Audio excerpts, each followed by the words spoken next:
Hello बच्चों, आप सब कैसे हो? Hope you all are doing well. I am doctor Deepa, welcoming you all once again in my quick revision series of biology. My videos will definitely boost up your confidence. You will find 4 most important things in my videos. They are interesting, they are crisp, to the point and exam oriented. So without wasting time, let's get started.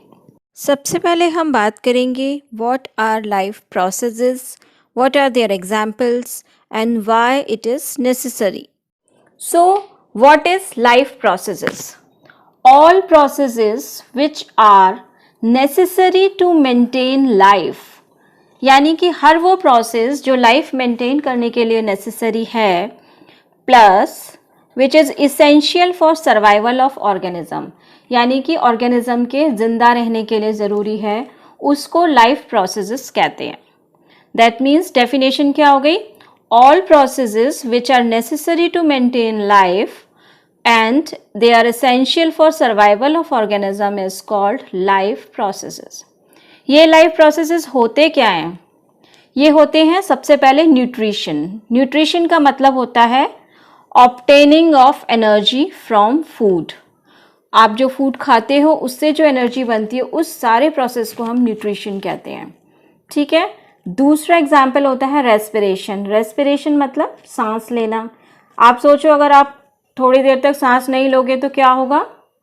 तीसरा process होता है transportation. Transportation मतलब transportation of food and oxygen to one part of the body to the different part.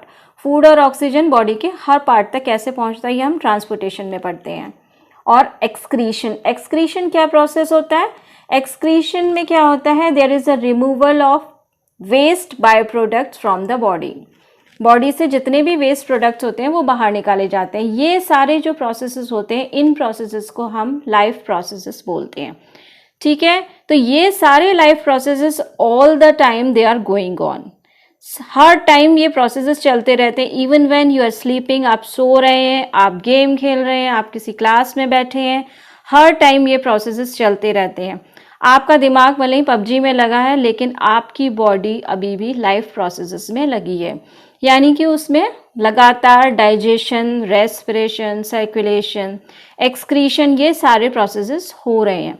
ठीक है. तो अब third question आता है, व्हाई इट इज़ नेसेसरी. क्यों ज़रूरत है इनकी, हर वक्त ये क्यों होते रहते हैं? इसका आंसर क्या है? To prevent damage and break down in the body.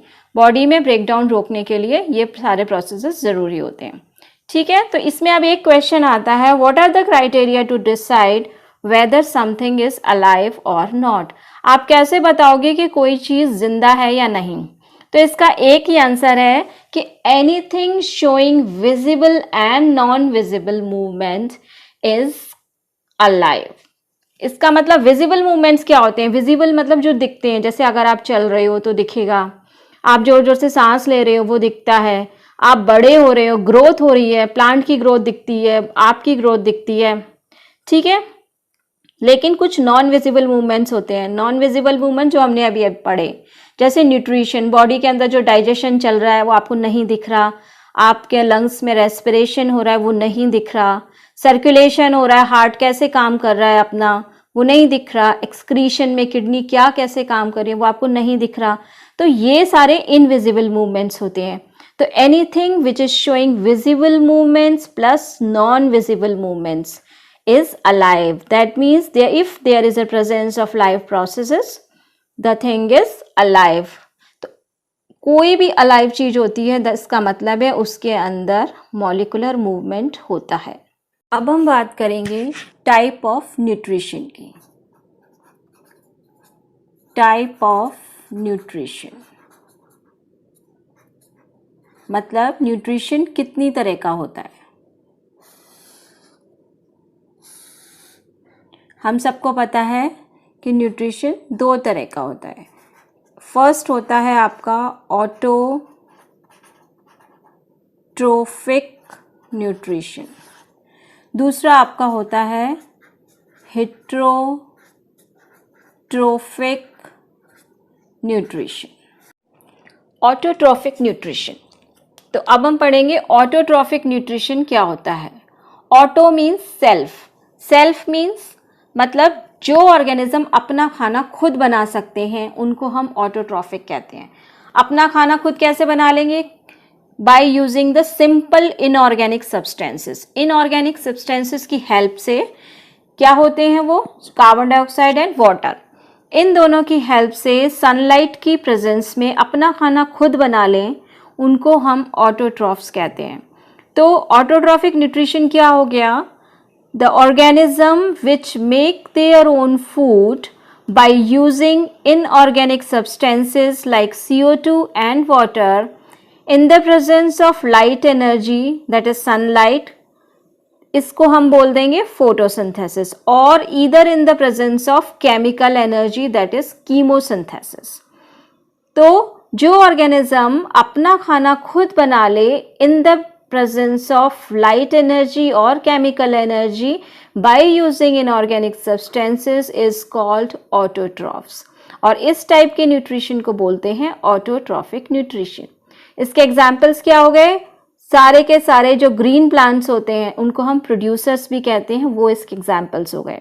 और कुछ बैक्टीरिया भी होते हैं, वो भी ऑटोट्रॉफिक टाइप ऑफ न्यूट्रिशन करते हैं। ठीक है, अब नेक्स्ट आता है heterotrophic nutrition.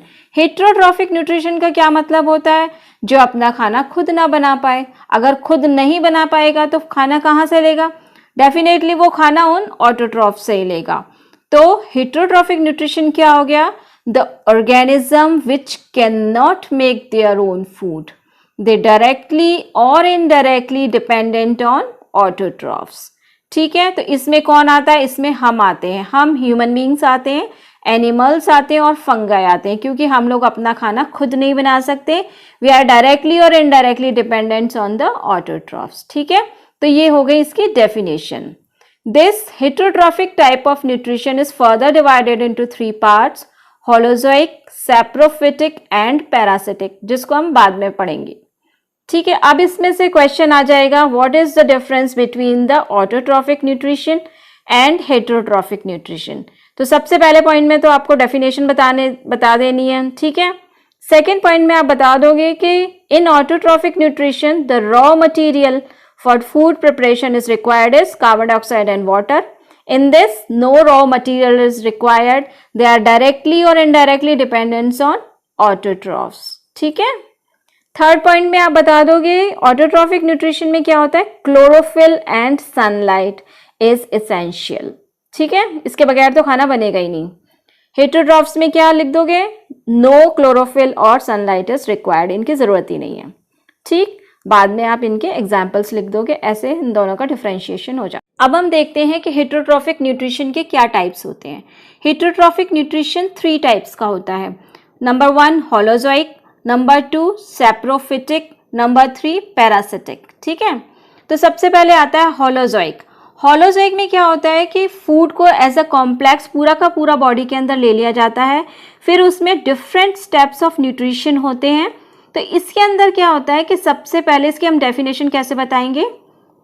When the solid and complex organic food directly taken into the body and then different steps of nutrition goes into the body.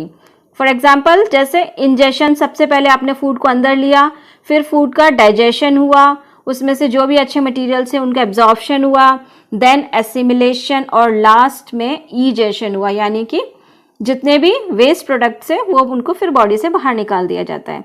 तो इस टाइप का जो न्यूट्रिशन होता है वो ह्यूमन बींग्स में होता है, मोस्ट ऑफ द एनिमल्स में होता है और अमीबा में भी होता है। अमीबा में भी आप देखते हो कि होलोजोइक टाइप का ही न्यूट्रिशन होता है। ठीक है, सेकेंड टाइप का न्यूट्रिशन आता है आपका सैप्रोफिटिक न्यूट्रिशन।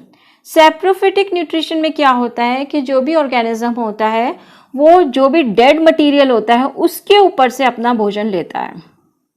उसमें क्या हो जाता है कि जो फूड होता है वो बॉडी के बाहर ही डाइजेस्ट हो जाता है और उसके बाद उसको एब्जॉर्व किया जाता है।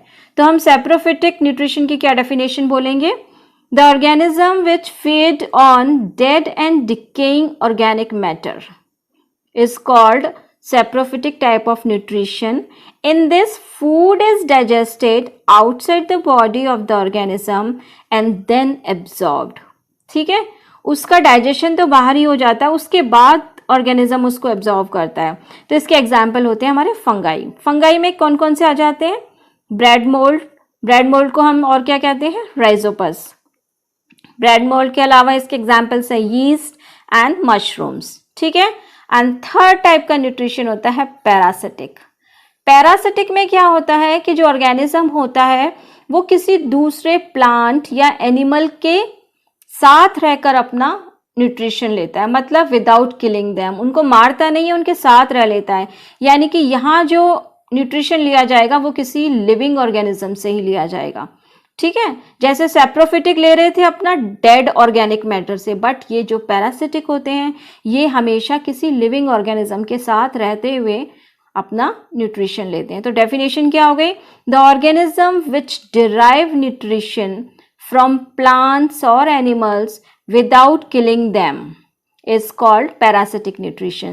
That means they take their nutrition from a living organism. ठीक है. इसके एग्जाम्पल्स होते हैं कसकटा. कसकटा का दूसरा नाम होता है अमरबेल. ठीक है. Another example is ticks. Lice. Lice मतलब जूं, जो आपने देखी है आपके सर में रहती है, आपको मारती नहीं है लेकिन उससे अपना न्यूट्रिशन लेती रहती हैं. लीचेस जिनको जॉक बोलते हैं. और टैपवर्म. टैपवर्म आपके इंटेस्टाइन में रहते हैं, आपको मारते तो नहीं है लेकिन उनका न्यूट्रिशन आपके अंदर से वो लेते रहते हैं. ठीक है. तो ये different types of heterotrophic nutrition हो गया. अब किसी भी दो के बीच में डिफरेंशिएशन करने को आए तो आप आराम से